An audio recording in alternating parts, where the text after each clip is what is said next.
ngamitha-ke sengimitha ingane kababa. Mangimitha ngimtshela ubaba nomama ukuthi sekwenzeke ukuthi ngithola ukuthi ngikhulelwe. Lapho khona abangitshela khona ukuthi okungenani angisikhiphe isisu ngoba ngizohlaza ubaba emphakathini. Bangithatha bangiyisa ekliniki. Mangiye ekliniki ngempela ngathola ukuthi ngikhulelwe. Mangithola ukuthi ngikhulelwe ngithola nanokuthi ubaba ungithelele ngesandulela ngculaza. Bangithatha bangibuyisela ekhaya bafike bafonela udokotela kababa. Udokotela kababa weze ekhaya okuyena owangikhipha isisu. Ngaqhubeka wangiyeka kwa-grade 10 ngoba sengiqeda ukukhipha isisu. Ngithe futhi sengifunda u-grade 11 waphinde futhi ubaba waqala phansi wangidlwengula. Ngathi sengifunda u-grade 12 kwangabo October kanje ngase ngibhala.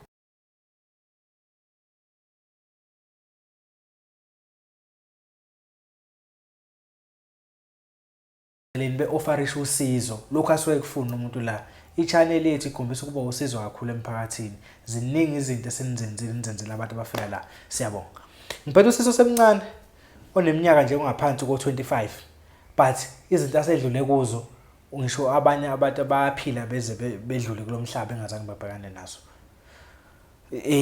Angazi ngiqale ngaphi but angingayiqali mina bafethu. Usisi ukhona lapha e-studio uzivakashele. Uzoba anonymous ngokusabela impilo yakhe. Uzozwa nawe ukuthi why ebe anonymous engekwazi ukuvela. That's why sikhethe ukumfihla ubuso. Sisi unjani? Asikumukele ku-Perfect TV. Sibonge nje isikhathi sakho ukuthi uzosivakashela ey'tudiyo la ekhaya uhlale nathi uzoshare udaba lakho. Ngizoqala ukuthanda ngibingelele ubhuti we-Perfect TV. Ngibonge nethuba ngiphe lona lokuthi agcina avumile ngizohlangana naye. Ngiphinde ngibingele nani futhi balandeli nababukeli be-Perfect TV. Njengoba ubhuti eseshilo ukuthi anake ngizoba anonymous impela kunjalo ngoba ngisabela impilo yami. Sisi bangitshena uproducer bohlelo ukuthi WhatsApp ngema-message nqwaba ufuna usizo. Waphinda wafona futhi. Inhlahla leyo ubufona besisonke ne-team. Ngakuzwa ukhala inyembezi ngendlela usizo obhekane nalo.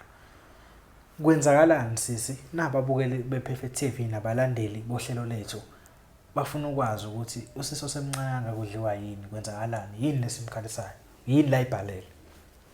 Ngibhalele kwi-Perfect TV ngoba ngifuna usizo kubalandeli nababukeli be-Perfect TV ngesimo sami engibhekene naso. Ekhaya sizalwa sibabili kumama nobaba. Mazalwa sibabili imina engimdala. Kube sekwenzeka-ke ngina 12 years ngifunda u-grade 6 ngabhekana nesimo lapho khona ubaba ebeqala khona ukunginukubeza ngokocansi. Unginukubezile ngokocansi ngaze ngawuqala high school. Mayiqala unginukubeza ngokocansi wangisabisa wathi mangike ngatshela umuntu ukuthi uyanginukubeza engangibulala nokungibulala. Futhi mangitshela umakoti wakhe angeke vele azangikholwe ngoba uzwa yonke into ayishoyo yena.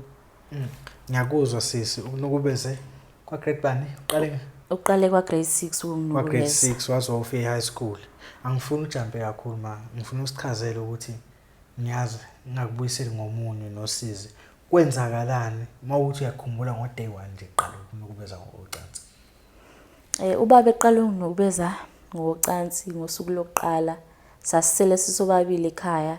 Kwakuyimi naye umama engekho esenkonzweni, kwakuyisonto ehambe nomfowethu omncane umama. Ngiyilalele nje mangithi ngilele ngizwa ngomnyango uyagudluzeka. Mangithi ngiyabheka ubaba ngitshela ukuthi mhlawumbe ufuna ukuthi ngimenzele itiye ngoba kwakubanda, kanti cha usezonginukubeza ngocansi. Wangibamba wanginukubeza wazenzela ekuthanda ukwenza. Uthe mayeqeda ukwenza lokho ayikwenza wabese wangitshela ukuthi angigeze ngiwashe nalezi impahla lezi ezibe seyingcoliseka. Wathi uma ngike ngatshela umuntu uyongibulala nokungibulala ngoba umfazi wakhe uzwa yena kuphela, mina ngeke nje azangikholwa. 12 years ufunda u-grade 6 vele angicabanga ukuthi wasulalile nomfana lapho. Hayi uyena owaqala wathatha ubutshitshi bami, uyena nje owabuthathayo, akekho omunye nje kuze kube sengifunda u-grade 8. Ube lokho eqhubeka nje nginukubeza kwaze kwathi sengifunda ngibe sengiqala i-high school ke kwa grade 8 lapho khona engibe khona nolwazi ke lokuthi kahle kahle lento enzo ubaba ayikho semthethweni, uyanginukubeza ngocansi. kumele ngabe ngitshela abantu abadala ukuze ngikwazi ukuthola usizo. Ngibe sengizama-ke ukutshela umama ukuthi kahle kahle ubaba uyanginukubeza ngokocansi. Umama wathi nje mangike ngaphinde nje ngikhulume lelo gama ebantwini uyongibulala nokungibulala naye, ngoba umyeni wakhe umuntu ohloniphekile emphakathini. Akekho futhi umuntu oyongikholwa mina mangikhuluma leyo nto, ngoba ngisikhohlakali sengane. Umama wakho lokhuluma kanjena yini kangaka?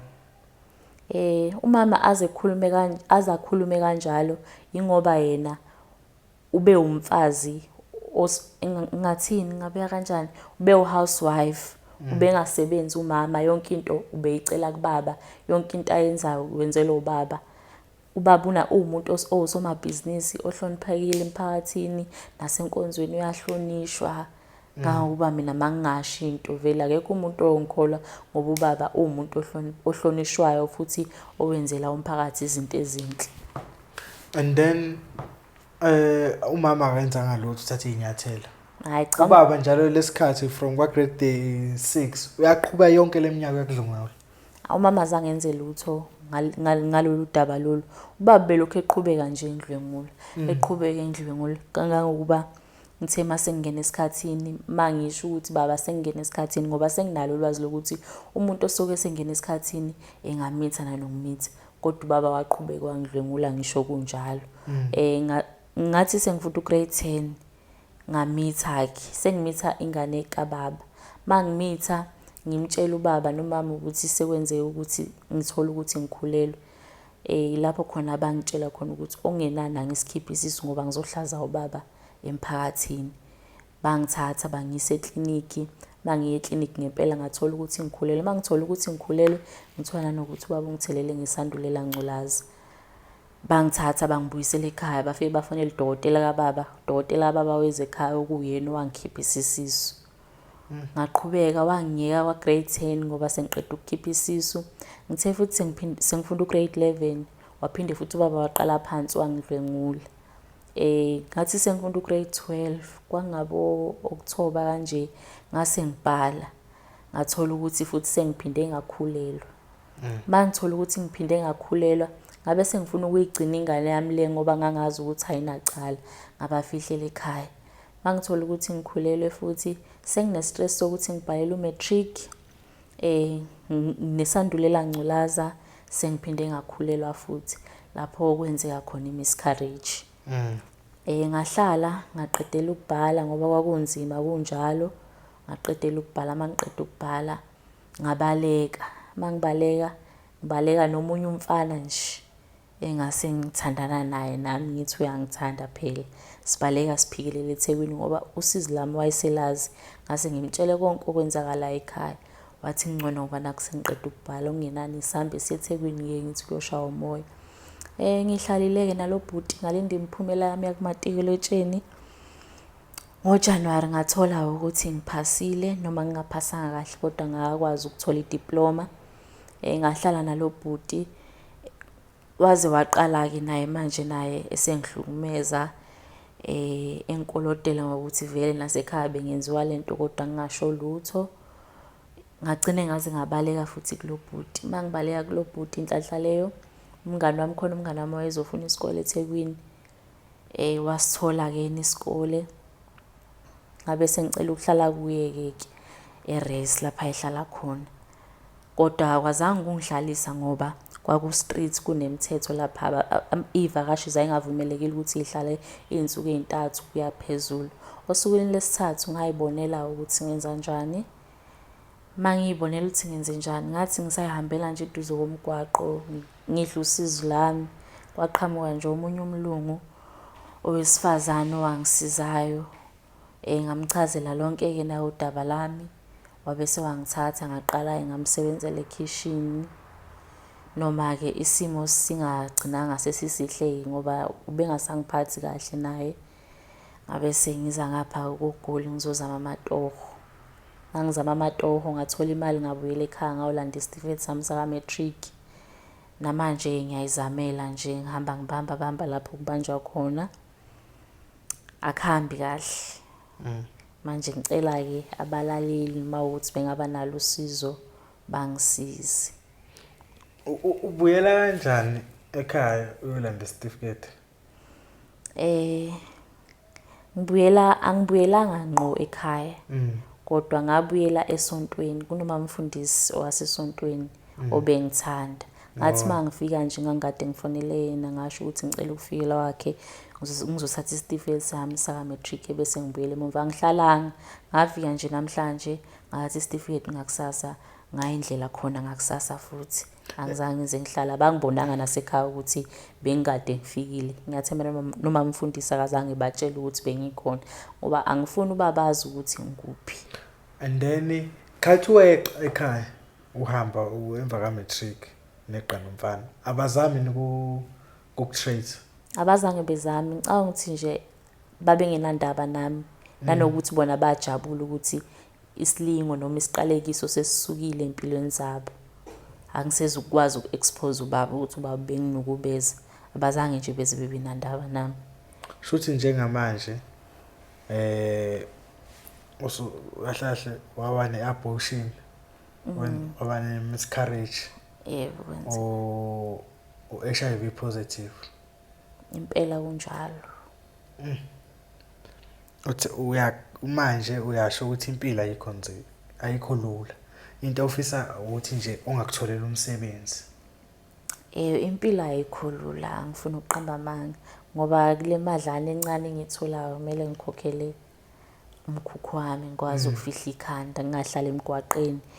Mabengangisiza nje abalandeli nababukeli bePerfect TV bengitholela okusatohwanyana, ngikwazi ukuqhubeka ngiyimele, ngiqhubeke nginakekele futhi. Sibuyele back endabeni yababa wakho. Uyafisa ukuthi bekuthathele izinyathelo?